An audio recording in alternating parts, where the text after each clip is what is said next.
Bueno, vamos a desempacar esto.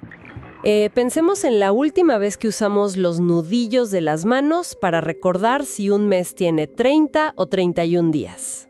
Es un truco clásico. Todos lo aprendimos de niños.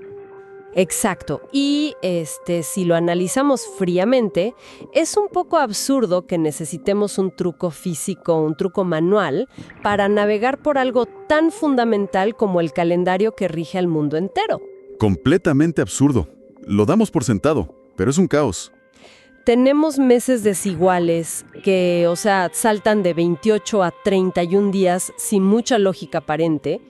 Y luego están los años bisiestos que intentan compensar un desfase matemático ahí sobre la marcha. Una especie de parche métrico, digamos. Sí, un parche total. Y bueno, la extraña realidad de que el mundo moderno organiza su tecnología, sus finanzas y la vida diaria basándose en un sistema diseñado por allá en el año 1582. Yo misma me quedo sorprendida cuando lo pienso.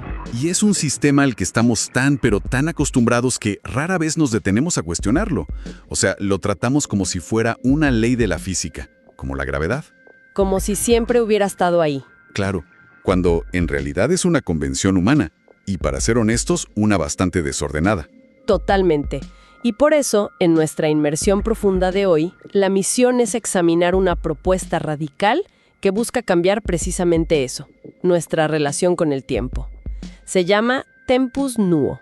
Un nombre interesante, por cierto. Sí, muy sonoro. Y para entender de qué trata, vamos a desglosar dos documentos súper fascinantes que nos han llegado. Por un lado, un manifiesto filosófico y cronológico escrito por un tal G. Hager. Esto fue publicado en 2026, pero tiene unas raíces teóricas que se remontan a 1978. Ajá, ese es el marco teórico. Exactamente. Y por otro lado, tenemos un riguroso análisis científico y técnico, súper multidisciplinario.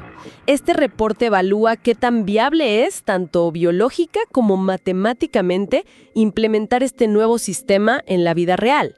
Es una combinación de fuentes muy particular. En una mano tenemos este texto de Jäger, que, francamente, cuestiona las bases mismas de nuestra historia y las narrativas de control. Sí, se mete en aguas profundas. Y en la otra mano, un reporte técnico que no perdona errores. Evalúa la viabilidad de la propuesta con evidencia dura, con datos.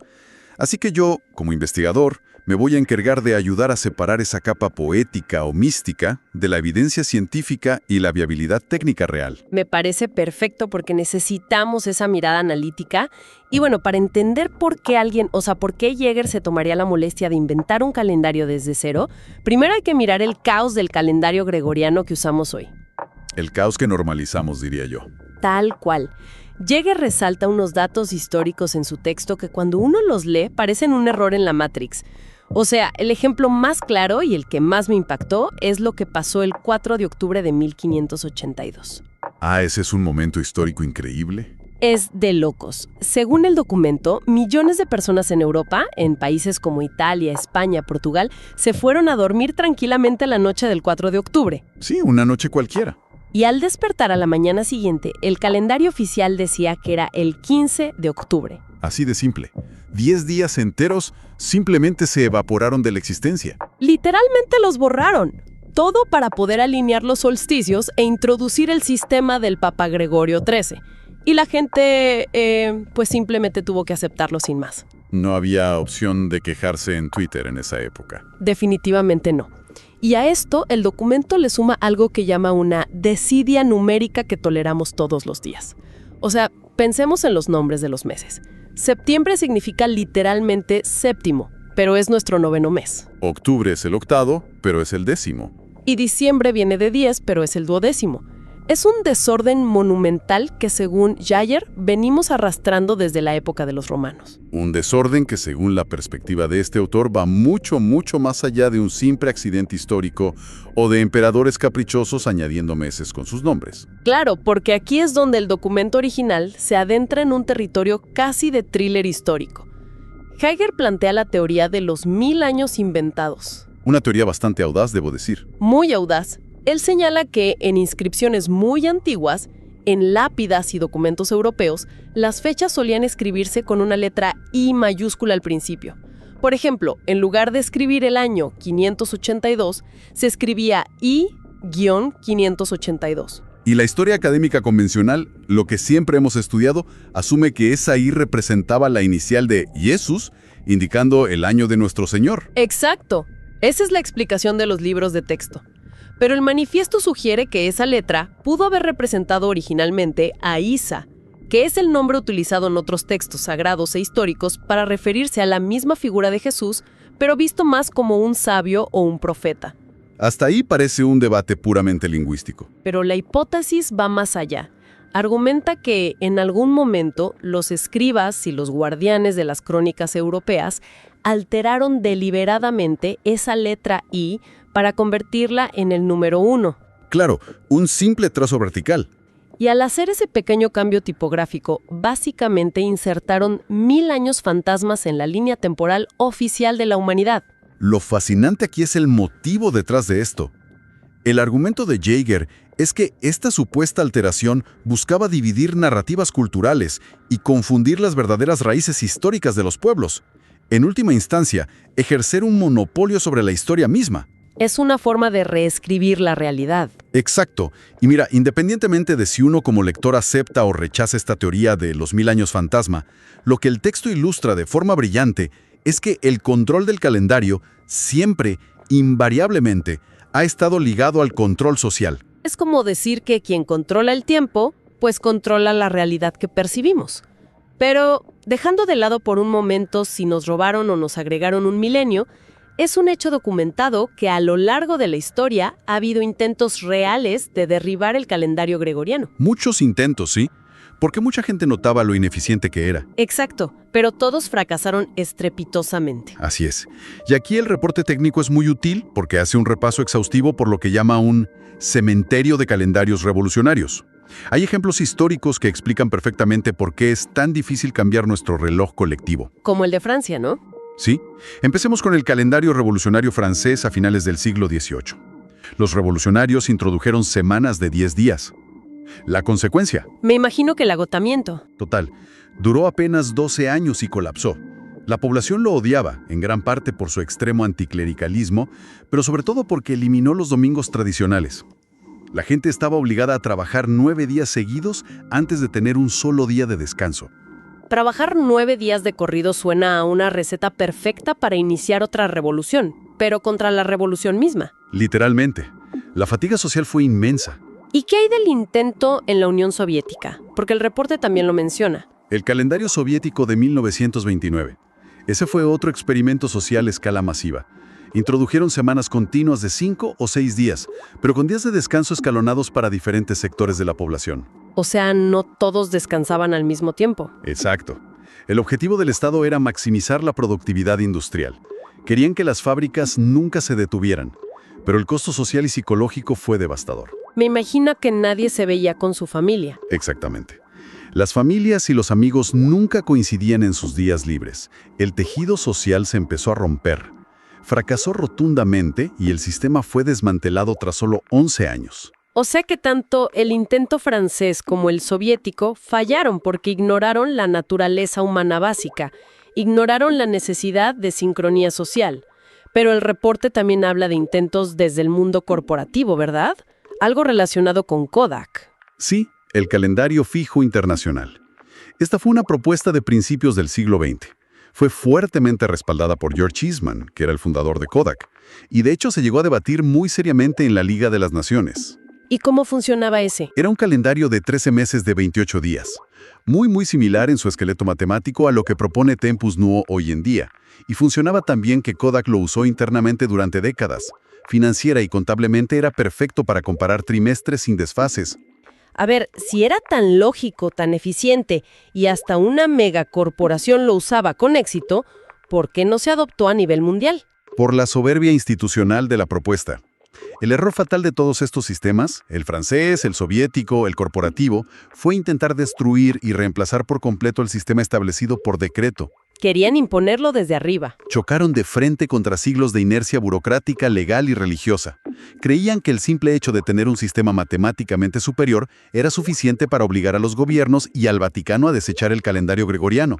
Y la historia demostró que eso no funciona así. Claro, la fricción de cambiar todas las leyes y los contratos del mundo es imposible de superar. Y ahí es precisamente donde la estrategia de Tempus Nuo cambia por completo las reglas del juego.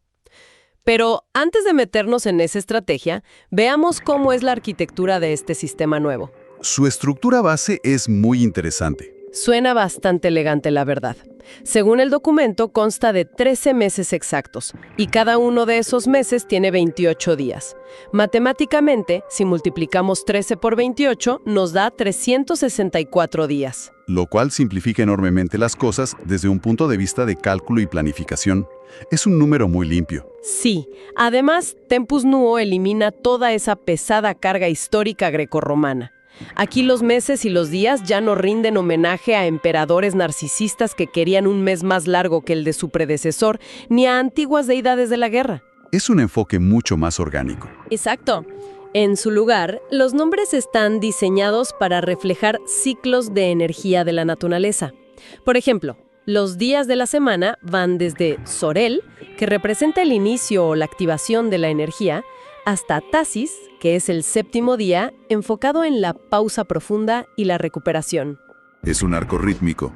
Y los meses siguen un flujo similar. Comienzan con Veris, que coincidiría aproximadamente con nuestro marzo gregoriano, marcando el inicio del crecimiento primaveral en el hemisferio norte, y terminan con Inel, que es el último mes destinado a la realineación y la pausa antes de arrancar un nuevo ciclo. Pero claro, cualquier persona que haga las matemáticas en casa notará rápidamente un pequeño problema métrico. Los días que faltan, claro. 364 días dejan un vacío frente al año solar real, que dura aproximadamente 365.24 días. Si no ajustas eso, las estaciones se te desfasan en pocos años. Para resolver esto, Tempus Nuo introduce el concepto de los días fuera del tiempo. El manifiesto de Heidegger los describe de una manera súper poética. Dice que, como el año tiene 364 días estructurados, sobra uno. Y ese día extra cae en el equivalente al 19 de marzo del calendario gregoriano. Y le dan un nombre especial. Sí, se llama Amantia. Y lo fascinante es que no pertenece a ningún mes ni a ningún día de la semana. Es literalmente un día fuera del tiempo, concebido en el texto como un espacio dedicado al amor, la gratitud y la conexión humana. Es una solución matemática convertida en una festividad. Y para resolver el famoso problema de los años bisiestos, cuando la Tierra necesita ese cuarto de día extra para completar su órbita alrededor del Sol, cada 4 años añaden otro día fuera del tiempo. Ese se llama Gratia, ¿verdad? Exactamente, Gratia. Y cae justo el 18 de marzo gregoriano. Me parece una forma muy limpia de cuadrar las matemáticas sin arruinar la simetría perfecta de los 13 meses. Ahora, hablando de 13 meses, aquí es donde se pone realmente interesante. Porque esta propuesta choca directamente con una de las barreras culturales y psicológicas más grandes del mundo moderno. La superstición. El número 13. Históricamente, este número ha sido demonizado a un nivel que cuando uno lo analiza con un poco de distancia, resulta casi cómico. Totalmente. Lo vemos en todas partes. Sí, en muchísimas partes del mundo. Los edificios saltan del piso 12 al 14.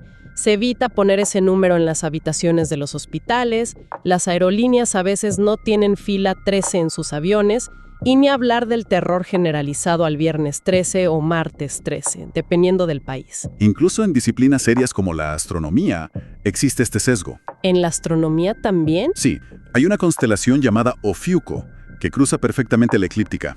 Es visible en el cielo nocturno y lógicamente debería ser considerada el 13º signo zodiacal. Pero fue ignorada deliberadamente desde la época babilónica y helenística, simplemente para mantener un sistema cerrado y ordenado de 12 signos. O sea, prefirieron ignorar las estrellas reales antes que incluir el 13. Es un patrón de evasión sistemático, y el análisis que hace Jaeger sobre esto aporta un contexto sumamente provocador en el texto. Es una de las partes más fuertes de su manifiesto. Él sugiere que esta aversión persistente no es una simple superstición de mala suerte que creció orgánicamente en la sociedad. Él plantea que fue una programación cultural intencionada. ¿Y cuál sería el propósito de programar a la gente para temerle a un número? El objetivo, según el texto, habría sido desconectar a la población de una percepción del tiempo basada en la totalidad de la naturaleza. Específicamente, alejar a las personas de la comprensión de que ocurren exactamente 13 lunaciones completas a lo largo de un año tropical. Claro, al demonizar el número, estigmatizas la conexión con ese ciclo natural. Lo vuelves tabú. Exacto. Y de hecho, el autor lanza un argumento teológico brutal para respaldar esto, utilizando la imagen de la Última Cena. Un evento central en la cultura occidental. Es un evento donde, según la tradición, había 13 personas presentes en la mesa. Históricamente, la cultura siempre ha señalado a Judas, el traidor, como el famoso 13º, asociando para siempre el número con la traición y la desgracia. Pero Heger le da la vuelta a esa interpretación por completo. Plantea una pregunta muy interesante en su texto. ¿Qué tal si el 13 no representaba al traidor en esa mesa, sino que representaba al Cristo, es decir, al libertador de ese grupo? Es un cambio de perspectiva radical. La hipótesis del documento es que las estructuras de poder de la época invirtieron el significado deliberadamente. Si la figura del libertador era el 13, convertir ese número en un símbolo de terror aseguraba que cualquier intento de verdadera libertad o de alineación natural fuera visto instintivamente por la población como una amenaza o un mal presagio. Es una manera fascinante de replantear cómo se construyen las narrativas a lo largo de los siglos. Nos muestra cómo un simple número puede ser cargado de significado político, religioso, para alterar la percepción de la realidad de generaciones enteras. Sin duda. Pero bueno, una cosa es la reinterpretación histórica, sociológica y filosófica. Y otra muy distinta es la biología dura. Sí, los datos fríos. Por eso es vital revisar la segunda parte de los documentos, el análisis científico multidisciplinario. Porque suena muy hermoso y muy poético decir que estamos alineados con la naturaleza, pero ¿qué tanta ciencia real hay detrás del patrón de 28 días y 13 meses? Esa es la pregunta del millón. ¿Qué dice el reporte? Una bonita metáfora. Utilizan un sistema muy estricto de clasificación de evidencia. Empecemos con el veredicto sobre el número 28. Adelante. El reporte le otorga una categoría A. Eso significa evidencia biológica causal y fuerte en varios procesos humanos. Por ejemplo, documentan que el recambio completo de la epidermis humana, nuestra piel, toma alrededor de 28 días. O sea, ¿literalmente cambiamos de piel siguiendo ese ciclo exacto de 28 días? ¡Qué increíble! ¿Y qué pasa con el ciclo menstrual? Porque ese suele ser el argumento principal que la gente repite para promover este tipo de calendarios alternativos. Y aquí el reporte es muy honesto y riguroso con los datos. Analizan estudios a gran escala poblacional y muestran que la media global del ciclo reproductivo humano está entre 29.1 y 29.3 días. O sea, no son los 28 días exactos que a menudo se citan en los discursos más místicos. No son 28 exactos. Sin embargo, estadísticamente es sumamente cercano. Y considerando la variabilidad natural del cuerpo, un mes constante de 28 días funciona como un marco rítmico mucho más predecible y amigable que nuestro actual mes de 31 días. Tiene sentido. Pero donde la biología del reporte se pone realmente fascinante es con el descubrimiento de los ciclos circaseptanos. Circaseptanos. Suena a un término médico bastante complejo. ¿Cómo podemos traducir eso al lenguaje del día a día para quienes nos escuchan? Imaginemos que el cuerpo humano tiene relojes internos, como pequeños temporizadores biológicos. Todos conocemos el ritmo circadiano, que es el reloj de un día, de 24 horas, el que regula nuestro ciclo de sueño y vigilia. Sí, el que nos da jet lag cuando viajamos. Exacto. Bueno, el ritmo circaseptano es un reloj interno de aproximadamente 7 días.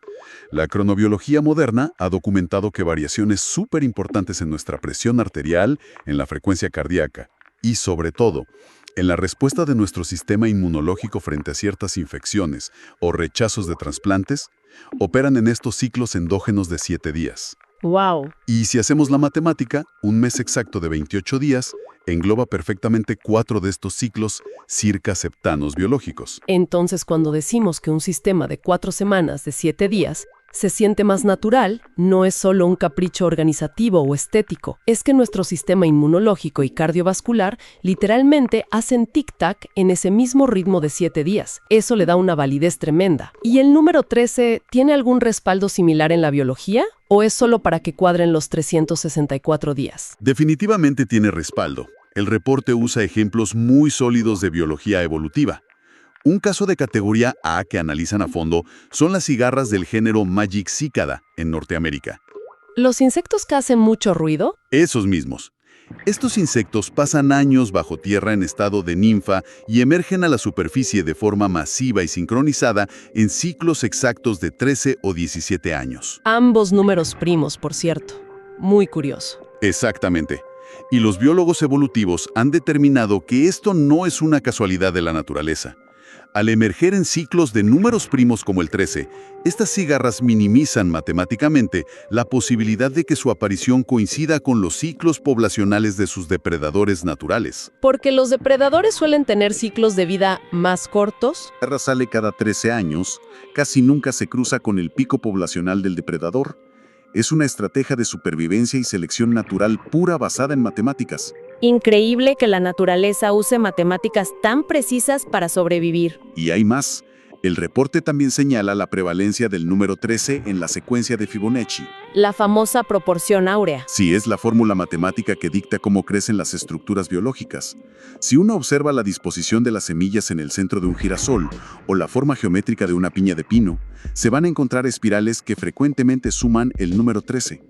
El patrón está literalmente incrustado en el diseño de la naturaleza. Ver que la naturaleza utiliza el número 13 como mecanismo de defensa y crecimiento es alucinante. Pero noté que el mismo reporte científico que alaba esta simetría también pone un freno de mano importante en un tema. Hay una aclaración sobre los ciclos de la Luna, que me pareció crucial para que el sistema Tempus Nuo no pierda credibilidad en el mundo académico. Sí. Y si conectamos esto con el panorama general, es una distinción vital. El reporte advierte enfáticamente que Tempus Nuo no debe comercializarse ni entenderse como un calendario lunar estricto. A pesar de que la gente asocia los 28 días con la Luna. Exacto. El ciclo lunar sinódico real, es decir, el tiempo exacto que toma ir de luna nueva a luna nueva y que rige las mareas oceánicas, dura 29.53 días, no 28. Claro, la diferencia es pequeña. Pero si intentas decir que tu mes de 28 días siga la luna perfectamente, cualquier astrónomo con una simple calculadora te va a destruir el argumento en 5 minutos. Porque al cabo de un año tendrías un desfase enorme. Totalmente. Acumularías casi 20 días de error cada año frente a la luna real. Por eso el análisis técnico define a Tempus Nuo de una manera mucho más precisa. Es un calendario solar altamente eficiente, construido sobre la divisibilidad matemática del año, que ofrece un hermoso guiño simbólico a los ciclos lunares. Me gusta esa frase de guiño simbólico. ¿Por qué lo llaman así? El solar contiene aproximadamente 12.368 lunaciones. Es un acercamiento rítmico, poético si se quiere, pero al reconocer abiertamente que no es astronomía lunar pura, el sistema se vuelve científicamente mucho más robusto y blindado frente a las críticas. Claro. Al aceptar esa ligera asimetría astronómica con la luna real, desarman el argumento de los críticos antes de que siquiera puedan atacarlos. Y esto nos lleva a la que creo que es la parte más inteligente de toda la propuesta de Tempus Nuo. Es una estrategia de adopción que llega y resume en una frase que de verdad parece sacada de una novela épica. Sé exactamente de qué frase hablas. Él dice: cabalgar la locura de Gregorio y someter la soberbia de Cronos. Es una metáfora brillante que aborda el problema principal de por qué fracasaron todos los intentos anteriores, como el de Kodak o los franceses. El análisis multidisciplinario concluye que esta es una propuesta inteligente precisamente porque elige la traducción por encima de la revolución. A ver, expliquemos eso de cabalgar el caballo gregoriano. Porque si el día de mañana yo llamo a mi banco para decirles que mi fecha de pago de la tarjeta de crédito ya no es el 15 de septiembre, sino el 4 de Inel, pues me van a colgar el teléfono. Y ese es exactamente el punto neurálgico. Imaginemos que el calendario gregoriano es un caballo inmenso que sigue galopando sin detenerse. Ese caballo marca el paso implacable de los mercados financieros, los contratos legales, los vuelos internacionales y la burocracia del Estado. El mundo oficial, digamos. Exacto. Tempus Nuo no le pide a la gente que se ponga frente a ese enorme caballo para intentar detenerlo o matarlo. Simplemente invita a ser el jinete que se sube al lomo. El sistema no busca que las Naciones Unidas firmen un tratado global para cambiar las leyes del mundo. Invita a las personas individuales a sobreponer esta estructura métrica en su propia vida diaria. O sea, como una interfaz. Es una capa de significado paralela. Para el gobierno y para el banco, hoy sigue siendo el día y el mes que dice la ley. Pero para la organización personal, para la mente humana, es Tempus Nuo. Pero para que una capa paralela sobreviva y sea realmente útil en nuestra era, en la era de los smartphones y las computadoras, necesita algo más que buenas intenciones y metáforas filosóficas. Necesita rigor tecnológico. Y el reporte menciona que el equipo detrás de Tempus Nuo se encargó de saldar ciertas deudas técnicas para que esto no se quede solo en un PDF teórico. Así es, lo dotaron de una arquitectura lista para integrarse en la era digital. Primero, abordaron el problema matemático de la deriva temporal a lo largo de los siglos. Resolvieron esto implementando exactamente la misma regla centenal que usa el calendario gregoriano para los años bisiestos. Para no desfasarse. Correcto. De esta manera, Tempus Nuo se acopla como un engranaje perfecto a los años bisiestos oficiales y asegura que no perderá 3 días cada 400 años. Su precisión a largo plazo está garantizada sin requerir esfuerzo adicional. ¿Y cómo resolvieron el problema de la traducción diaria? Porque, seamos sinceros, nadie quiere andar por la calle con una tabla de conversión de papel en la billetera para saber qué día es hoy en Tempus Nuo. Ese es el segundo gran aporte técnico del equipo. Crearon un algoritmo bidireccional, escrito en lenguaje Python, que es uno de los lenguajes de programación más comunes y versátiles hoy en día. Un traductor de fechas. En términos sencillos, construyeron un traductor universal. Es una fórmula matemática limpia que permite que cualquier aplicación móvil, calendario web o base de datos convierta una fecha gregoriana a Tempus Nuo, y viceversa, en cuestión de microsegundos. Con ese pequeño código, la propuesta deja de ser una teoría de nicho y se convierte en una herramienta lista para integrarse en relojes inteligentes o software de productividad. Entonces, ¿qué significa todo esto? Si no estamos cambiando las fechas de los contratos legales ni los sistemas macroeconómicos globales, sino que estamos corriendo esta especie de aplicación paralela en nuestra cabeza, ¿cuál es el beneficio real? Quienes nos sintonizan probablemente se pregunten qué se gana adoptando esta visión. El reporte técnico recurre a la psicología cognitiva para responder eso, y los beneficios documentados son muy tangibles. Un mes constante de 28 días significa 4 semanas exactas. El mes siempre, invariablemente, comienza en el mismo día de la semana y termina en el mismo día. Suena muy ordenado. ¿Lo es? Esto reduce drásticamente lo que en psicología se llama la carga cognitiva. Claro, se elimina ese pequeño pero constante desgaste mental de no saber si el mes que viene tiene 30 o 31 días, o de tener que revisar la agenda constantemente para ver en qué día de la semana cae el pago del alquiler o una reunión mensual. Exacto. Esa regularidad métrica, aunque parezca sutil, facilita enormemente la formación de hábitos. Permite una planificación a largo plazo mucho más intuitiva y ayuda a sincronizar ritmos comunitarios o laborales sin fricción mental. Es como quitarle ruido al cerebro. Y desde una perspectiva de salud y bienestar personal, ofrece un marco infinitamente más lógico para el seguimiento de ciclos biológicos, rutinas de ejercicio o la toma de medicación. Es en esencia eficiencia mental pura. Se está alineando el tablero de control externo con la forma en que el cerebro y el cuerpo ya prefieren procesar el paso del tiempo. Es fascinante ver cómo una estructura tan invisible y tan omnipresente en la vida moderna como es el calendario de la pared o del celular puede ser deconstruida de esta forma tan metódica. Y lo mejor de todo es que se puede mejorar la experiencia personal del tiempo sin tener que pedirle permiso a ninguna autoridad global. Ese es el gran triunfo de la propuesta. Haciendo un pequeño resumen de todo el terreno que hemos cubierto en este análisis, empezamos viendo cómo Tempus Nuo toma un sistema heredado del siglo XVI, un sistema lleno de parches, de saltos ilógicos y meses que no encajan, y propone una alternativa limpia. Una estructura de 13 meses y 28 días. Vimos cómo esa alternativa está respaldada por ritmos biológicos reales, como los ciclos circaseptanos, y cómo ayuda a la eficiencia de la carga cognitiva humana. Y todo esto diseñado bajo una estrategia de adopción casi subversiva por su sencillez. No se trata de declarar la guerra a las instituciones o de cambiar la ley, sino de afinar silenciosamente el ritmo de la mente y el cuerpo individual. Y me parece que esa estrategia final de adopción, esa idea de cabalgar el caballo sin intentar matarlo, abre la puerta a una reflexión mucho más amplia sobre cómo vivimos hoy en general. ¿En qué sentido? Bueno, si la simple adopción de una herramienta de medición paralela, como un calendario personal, puede reducir el estrés cognitivo y reconectarnos con ritmos biológicos más lógicos, sin tener que derribar todo el sistema económico o legal del planeta, esto plantea una pregunta importante para reflexionar. ¿Cuál sería esa pregunta? ¿Qué otros sistemas invisibles de control en la sociedad moderna podríamos empezar a transformar de esta misma manera individual y silenciosa? Es una gran premisa. Pensemos en las métricas que rigen las decisiones diarias. Cómo medimos el éxito profesional, cómo estructuramos el valor monetario y temporal de las horas de nuestro trabajo, o incluso cómo dividimos y experimentamos el espacio físico de las ciudades que habitamos todos los días. Múltiples sistemas sobrepuestos. Exacto. ¿Qué pasaría si decidiéramos, a partir de hoy, simplemente cabalgar sobre todas esas estructuras externas e institucionales, aplicando en paralelo nuestra propia métrica personal? La verdadera innovación quizá no consista en sentarnos a esperar a que las leyes y los gobiernos del mundo entero cambien a nuestro favor.